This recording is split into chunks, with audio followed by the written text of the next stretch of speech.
What's up, YouTube? Welcome back to another video here on the channel. And today we're talking about Andor Season 2. I know it's been a while, but here it is. The second part of the series that we've all been waiting for. The best Disney show, period. It's the best thing that Disney has shot out since they bought Lucasfilm. And, okay, we're getting another season. So, how is it? The first 3 episodes, let's talk about them. We start off with our main hero, Cassian Andor, stealing an experimental TIE fighter. It looks to be one of the First Orders or something like that. If you know, tell me down in the comments below. So he steals this ship and he takes it to a distant planet where he was supposed to rendezvous with another rebel. But instead, what he finds are 2 rebel factions feuding for power that are stranded on this planet, extremely undisciplined. And so, for the first 2 episodes, Cassian's goal is to just escape these morons, really, because that's what these characters are. They're morons. They have no discipline. They kill the only pilot that could get them possibly off the planet, aside from Cassian Andor. But they treat him like shit, so of course he's not going to help them. I wouldn't either. He takes the first chance he gets to escape. This makes me wonder, kinda, what was the point of this little detour? I hope it comes back later. I hope this section of the show has some sort of meaning. Because otherwise, it kind of felt like a waste of time. Really, the first 2 episodes felt like a waste of time. Like we weren't getting anywhere, like nothing was happening. But by the time the 3rd episode comes around, the show really picks up. Shit starts happening. And it starts getting interesting, okay? Mon Mothma has a separate plotline where her daughter's getting an arranged marriage. She's not happy about it, but her daughter's pretty stuck up and is totally for it. But if that's what she wants, hey, I think it's kind of weird, but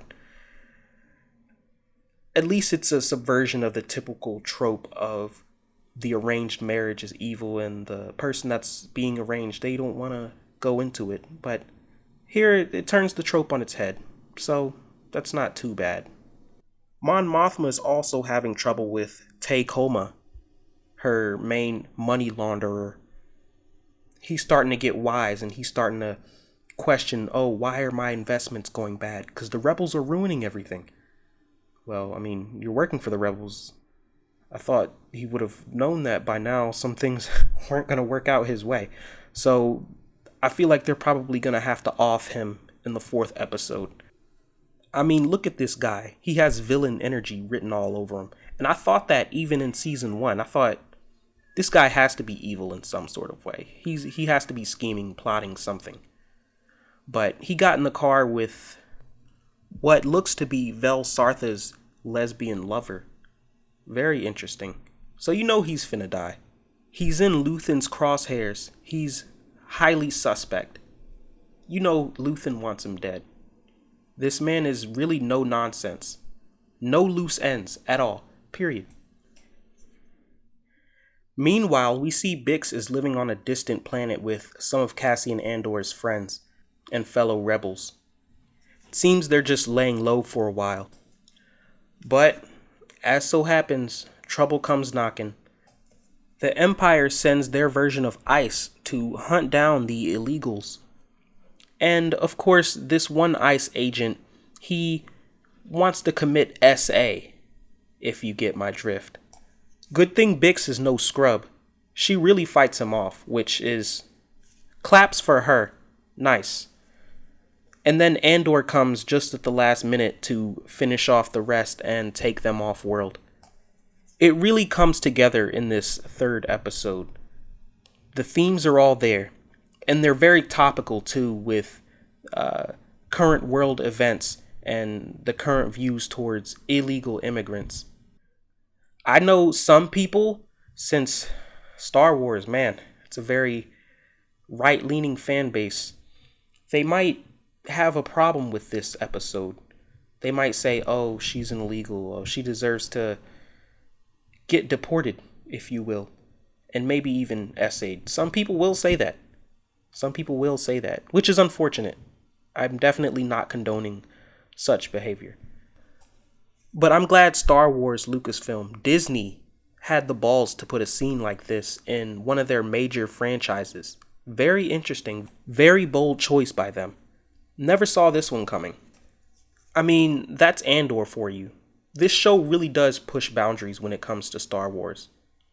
It's living up to the reputation, the hype. It's living up to the hype. Deidre Mero and Cyril, they're a couple now, which is nice to see.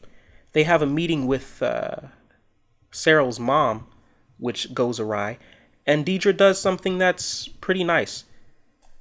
She takes command of this raging lunatic of a mother and demands respect for her man, which is nice. This is a good woman right here, while also ensuring that the son contacts the mom, because the mom is just worried that Cyril will not contact her, which happens.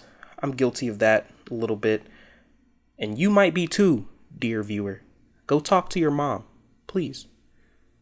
Anyway, that's all I have to say for this episode. These 3 episodes, actually. I look forward to the 4th one, and I look forward to making a video on the 4th one. I'm glad to be back here on YouTube after my long hiatus, and I hope this video does well. If you can, share this video, hit that like button, subscribe, comment, everything, so this video can hit the algorithm.